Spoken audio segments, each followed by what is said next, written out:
cuando en realidad empezaron a acabar todas esas historias, quitándome mi Pinguín. Entre el 90 y el 93 tronó Calimán, Hermelinda, y un montón de personajes que fueron desapareciendo. ¿Qué sucede? Llega una etapa donde la gente ya no los ve y dice, ya no existen. Y llegamos a un punto de inflexión donde la gente ya cree que no existe la historieta mexicana. Las razones pueden ser varias. Falta de promoción, tirajes pequeños, falta de distribución, etc. Podemos darle. Pero también tiene mucho que ver con la falta de continuidad que ha tenido la historieta de este país. En los 90 hubo una ruptura brutal con la industria. El problema es que se rompe con la industria por lo malo, pero también por lo bueno. Y entonces no se aprovechan vehículos de distribución establecidos, no se negocia con editores, eran los grandes villanos, no se negocia con ellos. Y el problema que empezamos a acarrear es que nos empezamos a volver una isla. O sea, se ve como los grandes villanos a los editores. Claro, eran los que le robaban, los que se quedaban con el dinero, los que no le pagaban a los autores, eran los grandes villanos. Y toda nuestra generación creció viendo a los editores como figuras maléficas que había que alejarse. ¿Cuál es la consecuencia de esta percepción? Que no tenemos editores. Nadie se educó para ser editor. De hecho, hay un libro que luego vuelve a ser un poco así, ¿no? De la increíble historia de la cándida historieta y la industria desarmada. Y el problema cuando te quedas sin editores es que como aquí se veían como los villanos, nunca se entendió que la función del editor era esa unión entre el autor y el público.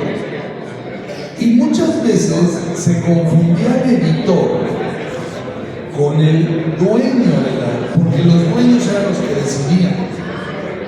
En Estados Unidos existe la figura del publisher, que es como el mero mandón, el presidente de la compañía, y tienen editores, y los editores son los que se encargan de ciertas revistas. Aquí pasaba lo mismo. O sea, tú ibas a Editorial Argumentos, que luego se convierte en Editorial Vid, y tenías a Guillermo de la Parra o a Tonatiu de la Parra, el hijo de los 80s, y tenías a Raúl Morel, tenías a Paco Jiménez, tenías editores que se encargaban de consensuales. Cuando se empiezan a hacer a un lado a estos editores, se pierde esa imagen del editor. Por ahí alguien me ha dicho, ya es que tú le llevas a los editores. Digo, yo no, porque ¿qué creen? Yo gracias a eso puedo mantenerme sin bronca, porque no me hacen competencia. Porque como yo me dedico a editar, a organizar, a promover, a estudiar, a investigar, yo hago todo lo que nadie está haciendo. Yo hago todo en historieta menos dibujar. Y lo que tenemos muchísimo ahorita son dibujantes. Pocos escritores, casi ningún editor. Y ya ni siquiera hablemos de mercadólogos, administradores, contadores, abogados, que ni siquiera lo contemplan los editores. Pues sí, eso haría como una industria mucho más redonda y más sana también, ¿no? Entender la función de cada uno, pero ahora el dibujante tiene que ser editor, promotor, tiene que estar en redes, y el problema radica en que hay una ignorancia grande y particular hacia la historia de la historieta mexicana. Entonces, ¿qué sucede? Los autores, desde hace 30 años, han venido ignorando la historia de la historieta, lo que ocasiona lo que pasó con los editores. Se repiten errores, no se están dando cuenta que es el mexicano, no se están dando cuenta que es lo que se establece para que un producto como la historieta sea negocio. Entonces, el fenómeno que se está dando ahorita es, suben su material a internet, tienen seguidores. Y algunos tendrán muchos, otros tendrán pocos. Pero ¿de qué se trata? Nada más van a los eventos, ponen un libro en la mesa y llenan de stickers, playeras, pins, pósters, cuadernos, bueno, hasta tamales venden con la figurita de su personaje. Y lo que no se da cuenta es que la gente no está comprando la historia. Y cuando tú compras algo nada más por la apariencia, Exacto. lo que te quedas es que vas a comprar otra cosa por la apariencia que esté más barato. Y en serio, creo que le van a competir los productos chinos. Pues así no lo Entonces, no se está generando ese círculo porque no se está entendiendo qué es la historia y dónde está parado. Pero ni siquiera está entendiendo cuál es la historia en este país de consumo de historia. Bueno, y en ese caso, justamente este tipo de eventos, son las personas que participan, son las receptoras, las que deben estar también cuestionando esa parte, ¿no? El problema es que no se discute, no se habla del tema. O sea, hay una brecha generacional que está impidiendo escucharnos. Así como en nuestra generación no estábamos escuchando, aunque respetábamos a los maestros, no los escuchábamos. Escuchábamos las quejas de no hay editores, pero hubo una separación entre ellos y nosotros. Lo que ellos hacían no era lo que nosotros estábamos haciendo ni queríamos hacer, pero nunca entendimos cómo hablarle al público.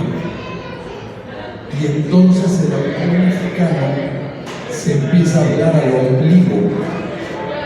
Es que mi discurso, no, mira, estoy haciendo una historia de ciencia ficción, estoy haciendo una historia de superhéroes, estoy haciendo una historia de terror, estoy haciendo una serie de géneros que no leen mexicanos, lo leen los norteamericanos. Empezamos a ser una generación que copia los géneros de lectura norteamericanos, porque eso es lo que nos toca ver que se vendía. Y no es cierto, no se vendía en comparación a lo que en realidad vendía la historieta mexicana. O sea, no existe un personaje extranjero. Ya no te voy a decir que Calimán, te voy a decir Fantomas, Chanoc, El Payo. Ni siquiera se le acerca a lo que vendían estos personajes. Personajes norteamericanos. Los personajes norteamericanos. Al revés. O sea, Claro, a ver, cuando aquí en la mejor época Superman vendía 150,000 ejemplares y era así como, wow, el mejor momento de Superman en la historia. Sí. No se comparaba con lo que se vendía en Vendían 800,000, 1,000,000 de ejemplares. Editorial Novaro, que históricamente publicó un montón de historietas norteamericanas, siempre soñó con tener un título, como los que tenía Eda, que era bien, como Lágrimas y Risas, como Ayúdeme Doctora Corazón. Uno. ¿Y dónde lo logró? Con Fantomas. Fue hasta que llega Fantomas que ella llega ese volumen de verdad. O sea, no. Y luego dice, no, es que ahora lo que se vende son superhéroes. No, se está vendiendo en la misma proporción que se vendían hace 50, 60. O sea, ¿cuál podría haber sido ese factor para que Fantomas hubiera sido esa excepción? Es como un superhéroe. Lo que pasa es que hay dos corrientes. Eso es muy importante mencionar. La historieta mexicana tuvo dos momentos de alta creatividad. El primero se da del 35 al 50, cuando se genera Paquito, Chamaco, historietas que llegaron a ser diarias. Siendo México el único país que publicaban diarios de historieta, y no uno, 6, 7. O sea, y no se ponen de acuerdo, obviamente no había datos, pero llegaban a vender entre 300,000 y 1,000,000 de ejemplares diarios. O sea, eso no se ha visto en ninguna parte del mundo. Si a eso le agregas que es la época donde sale Los Superlocos de Gabriel Vargas, los super sabios de Germán Butze, el Charro Negro de Mariño, sale también personajes de José G. Cruz como Tango, se crean las fotonovelas al estilo mexicano que son fotomontajes, etc. O sea, hay una gran cantidad de personajes. Es cuando se crea Guama, es cuando tenemos al Pirata Negro, es cuando... Y de esa etapa vino una donde los autores se volvieron editores. Y entonces José G. Cruz forma su editorial, Yolanda Vargas Dulce y Guillermo de la Parra, que eran escritores, forman su editorial, y muchos artistas forman su editorial. Algunos les funciona, otros no. Y vienen los 50, que ahí hay como que de todo un poco y se está experimentando y hay una persecución hacia la historieta, o sea, pasan muchas cosas. Pero cuando se calma, viene la segunda etapa,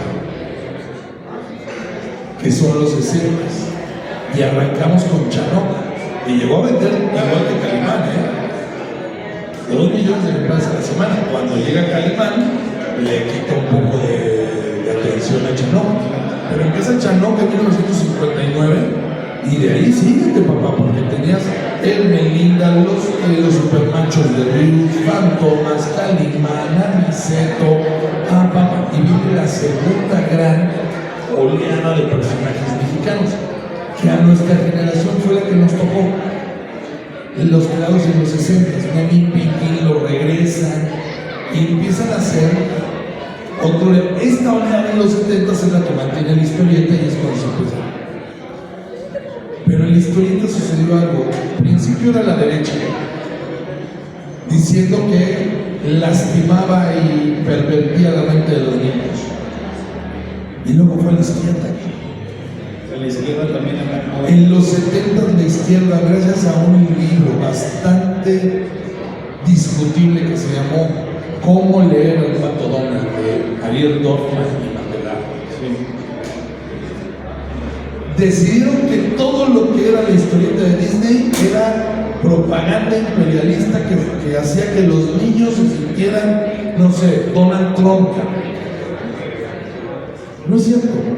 Pero toda la corriente socialista que creía en la Revolución Cubana empezó a decir que la historieta mexicana era una mierda. Solo la historieta que se hacía para educar servía. Entonces, el libro de Mandela tuvo una difusión, una importancia suficiente como para...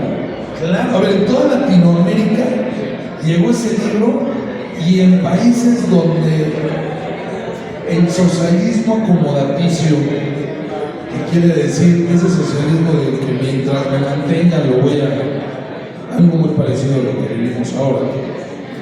Ese socialismo que venía aprovechándose de la Revolución Cubana, del movimiento del 68, de todo eso, empieza a atacar a la historieta.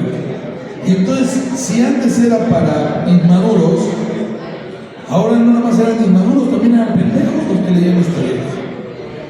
Llegan los 80, se agotan las fórmulas que dan millones, y los editores, que ya no son los originales, sino los hijos de los editores, se dan cuenta que la historieta genérica da resultados, deja dinero y no tienen que lidiar con autores.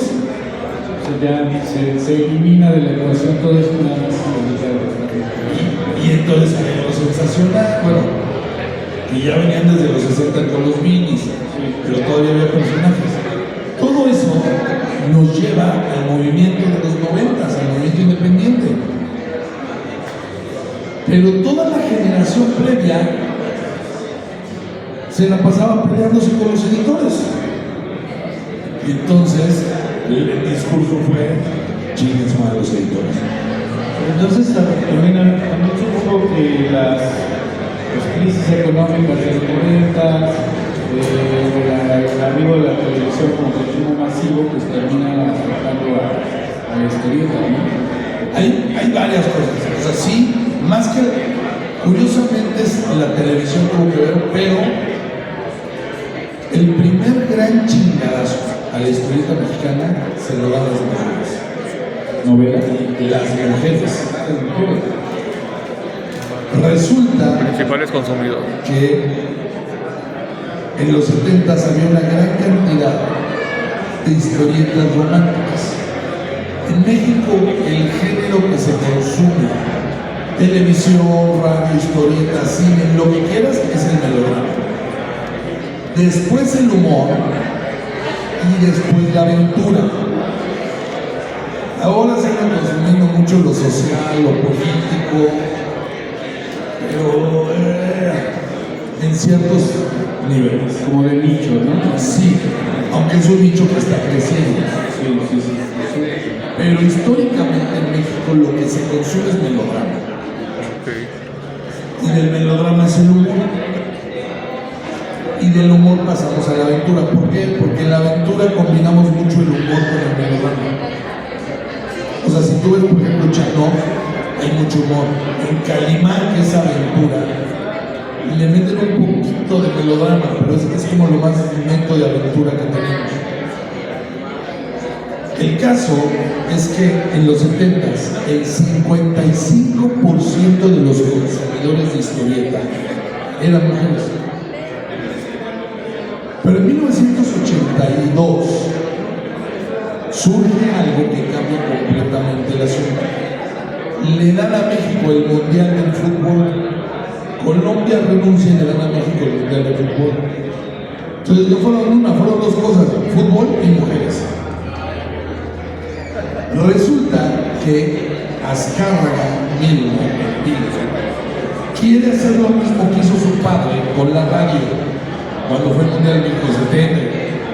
Vende baratos los aparatos para que te consuman tu contenido y tú puedas vender publicidad. En la radio lo que hicieron era vendían muy barato los radios y les vendían las horas y los programas a las diferentes marcas. Por eso tenías la hora Colgate y tenías Stilco y patrocinaba Pedro Vargas. En México, en la televisión era diferente. Lo que él necesitaba era que la gente comprara televisiones para que viera el mundial y él pudiera vender más publicidad. Pero si voy a venderles televisión, yo necesito el contenido para que estén viendo y consumiendo lo que voy a vender. Pues sí, o sea, tener cautivo totalmente al público. Claro, es un negocio. Sí. ¿Cuál era el negocio en ese momento que acababa de brincar? Las telenovelas. En 1978 habían tenido Los ricos también lloran. Por ahí venía Rina, la jorobadita esta. Y todos dicen, no, pero es que desde Gutierritos, si observan, antes de los 80s, las telenovelas tenían un horario vespertino. En la noche se transmitían programas de comedia, programas de variedades, programas de todo o noticias, no telenovelas. Si llegaban a transmitir una telenovela era media hora y pasaban a otra cosa, a las 9:30 de la noche porque era para adultos. El caso es que después de Los ricos también lloran, es un gran éxito que lo lleva a Argentina, a Rusia, a Italia y se vuelve internacional. Azcárraga dice, aquí está el negocio. ¿Qué es lo que mueve? ¿Qué es lo que se está viendo? Las historietas. ¿Qué es lo que venden historietas? Melodrama. ¿Qué melodramas están vendiendo? Jálate el pecado de Yuki, de Yolanda Vargas de Pacheco. Jálate Gabriel y Gabriela. Jala las historias que se están moviendo y se están vendiendo. O sea, de alguna manera las historietas alimentaron esa incipiente televisión. Todavía a la fecha, si tú ves cuál es el programa más visto, no nada más en México, en Latinoamérica, se llama La Rosa de Guadalupe. Sí. También en Latinoamérica. Perdón, en Colombia la aman. En Ecuador la ven, o sea, es uno de los programas más vistos en Latinoamérica. Y La Rosa de Guadalupe es el libro semanal. Pues sí, es el libro sentimental, es la novela semanal que salía que publicaba novedades. O sea, la historieta era el pulso de la gente en la calle que se vendía. Pero entonces lo que hace es que a veces empieza a experimentar con las telenovelas. Y entonces fíjate que qué bonita época tuvimos de telenovelas en todos los 80s. Tuvimos telenovelas policíacas, porque estaba Cuna de Lobos, Vivir un poco, y tú querías saber quién era el asesino. Entonces, tenías de terror, El Maleficio, tenías totalmente eróticas, Acapulco, Cuerpo y Alma, y unas que pasaban en el circo en la noche. Tenías románticas, tenías infantiles, tenías juveniles, quinceañeras, carrusel para los niños. O sea, había una variedad de telenovelas hasta que dijeron, lo que funciona es el melodrama. El romance melodramático es lo que funciona, entonces empezaron a hacer todos los días. Pero en ese lapso, 1982 y 83, no, 83-84, perdón, son los años del mayor número de televisores vendidos en México en la historia.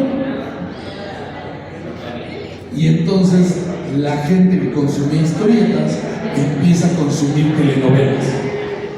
Ya no tiene que esperar una semana, ya lo ve diario.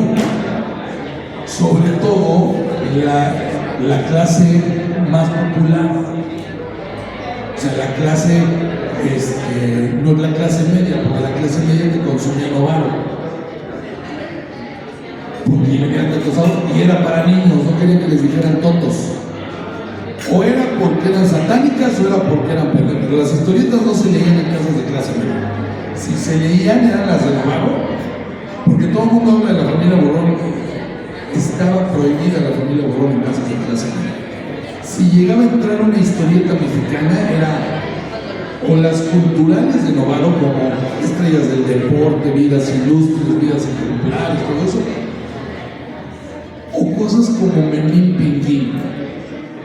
Pero ya en los 80s ya no se veía bien leer historietas. Curiosamente en la época del MAD, por eso se trata de México, la época más fuerte de la revista MAD. O sea, que el humor era la opción para los adolescentes de ser rebeldes, era lo que podían leer.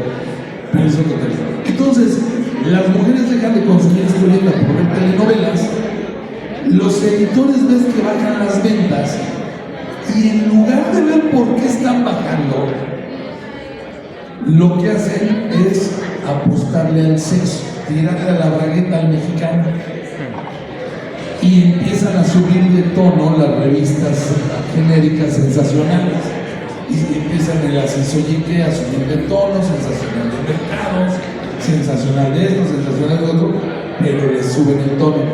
Pero coincide también con la picardía mexicana del cine, o sea, el cine de ficheras, todo eso es contemporáneo. Claro, porque aparte del cine y la historieta iban muy al grano. O sea, a ver, en la época de oro del cine mexicano se copiaban historietas completitas, Creo que cualquier historieta que más o menos era leída se hacía película.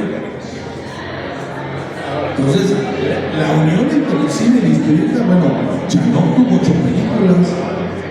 8. Lágrimas y risas se hizo película Rubí, se hizo película María Isabel, se hicieron telenovelas, o sea, había una correlación. Y María Isabel se hizo con la estrella del momento, Lucía Penal. Y Rubí era Irene Mori.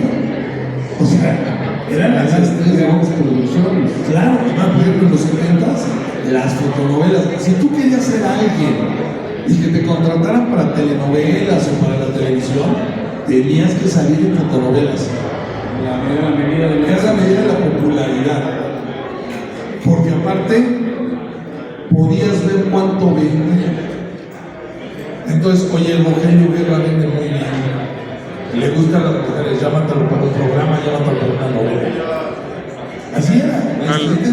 Los likes, ¿no? De esa época, los likes de esa época. Medidor. Y entonces ellos mismos también prestan se actúan para las fotonovelas también, ¿no? Porque pues, yo me acuerdo que también salían a Rogelio Guerra, a Olga Christie, a varios.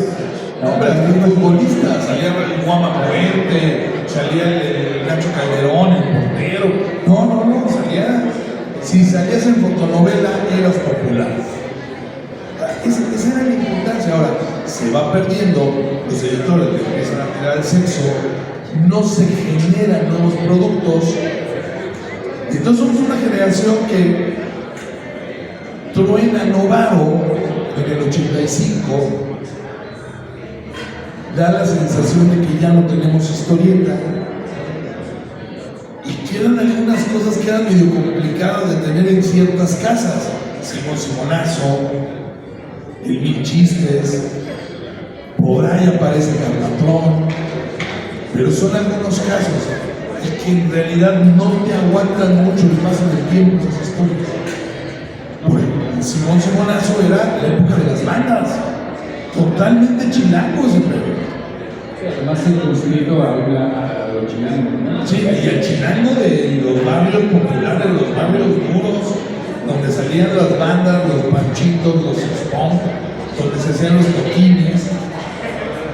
Y por ahí salió Video Risa con esa misma, que era una copia de Mar, pero muy a la mexicana. Es la época en donde se publica más tiempo Mar, que venía de Monterrey. Empieza a publicarse a finales de los 70s y es en los 80s cuando Mar era una revista que leíamos todos, los adolescentes en ese entonces. Entonces, son cosas que se empiezan a marcar hacia dónde se mueve. La historieta independiente empieza a encontrar un camino.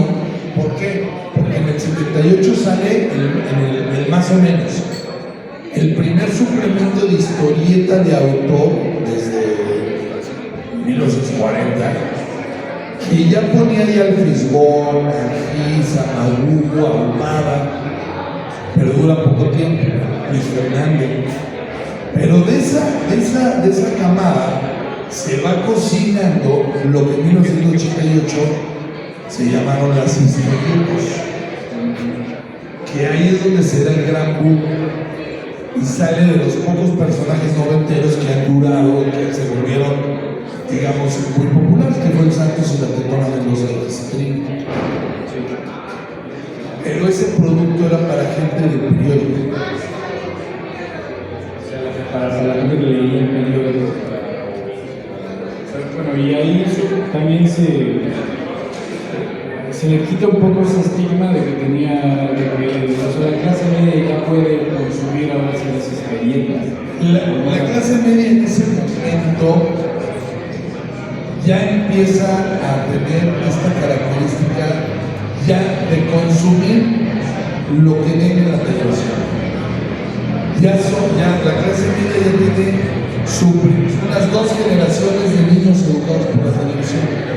Entonces estás en los videojuegos, estás con los Thundercats, He-Man, muñecos. Ya somos hijos de los muñequitos de Star Wars. Ya cambió el consumo. La lectura ya se da, no tenemos así como la generación del 2000 tuvo Harry Potter, nosotros no tenemos un referente, nuestros referentes eran anteriores. Los 90 se vuelve un poco anodino en eso, pero es la época de MTV, es la época donde empiezan los antros, es la época donde empieza a cambiar el consumo de entretenimiento, llegan los videojuegos. Cada vez más fayuca también, ¿no? Cada vez hay más, exacto, o sea, empiezan a tener acceso a otro tipo de cosas. Y los que leen cómic, lo que buscan son superhéroes. Pero esos que leen cómic ya son poquitos, porque aparte es mal visto. No se termina de... No, porque si tú llegabas a tercero de secundaria leyendo cómics, eras un ñoño, un nerd. En prepa ni pensabas en leer cómics. O sea, los cómics los desde niño, y algunos. Entonces, tenías que lidiar con eso siendo lector de cómics, lo cual no hacía que la gente buscara los cómics. Entonces, hay un cambio radical en el consumo de entretenimiento. Ya hay más televisiones, y la historieta no se reinventa. Lo que sucede en los 70s y 80s en todo el mundo, que es la proliferación de revistas contenedoras, que empieza en los 60s con Creepy, con estos herederos de EC Comics en Estados Unidos, pero que en los 70s pues, te traen en Europa el Metal Urlan, Alejo de Savants, que de repente en los 80s viene el gran boom español, que sale Rambla, que sale Cómic, Simón, que sale Son 84, y se vuelven cuna de esos historietistas, cuna de los nuevos lectores, y que luego se reúnen esas historias en álbum, y empiezas, a vender menos, pero a generar una escena de lectores. Aquí en México llega a suceder hasta que llegan las historietas, y es para gente del periódico, y lo único que se hace libro es La Metafísica de Sergio Rau, El Santo y la Persona Mendoza, y My Goodness, el Cabo Chocorrol del Fisgón. Eso es lo único que se hace libro. Entonces no hay esos pasos hasta que llegue el Gallito, Comics. Pero el Gallito tiene uno de los grandes problemas que le dio a la historieta mexicana, que nunca se quitó ese tipo. El mexicano no entrega. Es bueno. O sea, la revista llega a 10 números con material nacional, y después de eso toda la revista se empieza a alimentar de argentinos y españoles, al punto de que para el número 21 en particular, solo está Operación Bolívar de Clemen con historia nacional, todo lo demás es extranjero. Y las colaboraciones de Peláez, Quintero, Frick, o sea, la gente, Damián, ¿quién más estaba? Estaba Camacho, Luis Camacho, Luis Fernando, son esporádicas. O sea, pero es como si se hubieran dejado meter gol tranquilamente, ¿no? O sea, no había ningún factor externo ahí tampoco, ¿no? Posiblemente pasa eso. Era una época en donde imprimir era complicado, entonces las revistas se imprimían mucho y se quedaba mucho, entonces tenías al Gallito, que vendían, pero aparte tenía la carga de la ideología socialista del editor. Y entonces, no, yo no quiero estrellas, no, es que aquí no vamos a vender publicidad, no.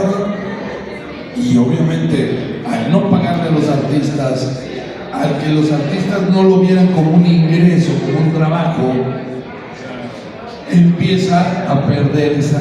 Y sí, duró 60 números. Sí. No, pero tienen razón, ¿no? Claro, si no te pagan nada, y además es que dibujar historietas no es nada sencillo.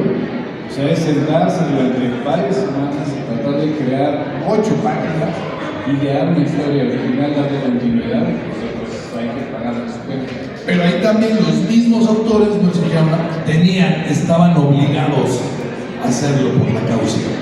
No, y así se sentía, porque aparte yo no lo puedo decir, tú no podías en un evento obligados por la cobrarle la mesa a un independiente. O sea, era sacrilegio, aun cuando el evento no se pudiera mantener. Tenías que meter tiendas, tenías que meter cosas que jalaran gente. Entonces, se empiezan a volver círculos viciosos, se empiezan a generar círculos viciosos que nunca se han quitado totalmente del esquema de historieta en este país. Inclusive cuando llega el internet, cuando llegan los webcomics, cuando empiezas a publicar, que hubo una temporada por ahí en la segunda mitad de la primera década del siglo XXI, que me acuerdo porque fue Bacha quien empieza, los profesionales de los 90, los que hacían cómic en los 90, empiezan a hacer cómic, empiezan a hacer webcómic. Ya había ejemplos ahí fuertes, tenías a Tom Yorkshire, que no me acuerdo cómo se llama el autor, pero tenías a Jorge Pinto con Bunsen, tenías a Ricardo Bucamonga con Cindy La Regia, a Jorge Cavazos con Caballo Negro, Maritza Campos ya estaba publicando en Estados Unidos. O sea, ya había chavos que tenían eso, y llega Bacha, Clemen, Lucas Magón, hacen El Cadáver Exquisito por la iniciativa de Bacha, Pachan empieza a publicar en Bulbo y empieza a publicar Mini en internet. Clemen publica los perros salvajes. Juanel le agarra ya abre su sección que es ensalada de mocos, ensalada de moneros o algo así. Abre su sitio y empieza a hacer también este cadáver exquisito. Se hace el muertito sabrosón con los que se. Y de repente llega Festo y cuando parecía que había un camino, los mismos autores se volvieron a encerrar en su soledad. Tampoco no supieron entender el momento histórico que estaba pasando. No, porque si por un lado no hay editores, el problema del autor es que no entiende el negocio editorial. El autor no entiende el negocio editorial, no lo quiere entender, no es imprimir, y no es más, ahorita en la actualidad, imprimir es lo más sencillo del mundo. Hacer el cómic no, pero bueno, eso es lo que quieren hacer los autores, hacer su cómic. El problema es distribuirlo. Sigue siendo. Llevamos 30 años y no hemos solucionado cómo distribuir el cómic. Pero Bueno, no han solucionado. sí. Pero o sea, también hay algunos grupos o mafias que se han que tienen el poder de la distribución, ¿no? O sea, los negociadores o eso, o ya eso ya pasó. A ver, esa mafia famosa de la distribución existió cuando era negocio. No,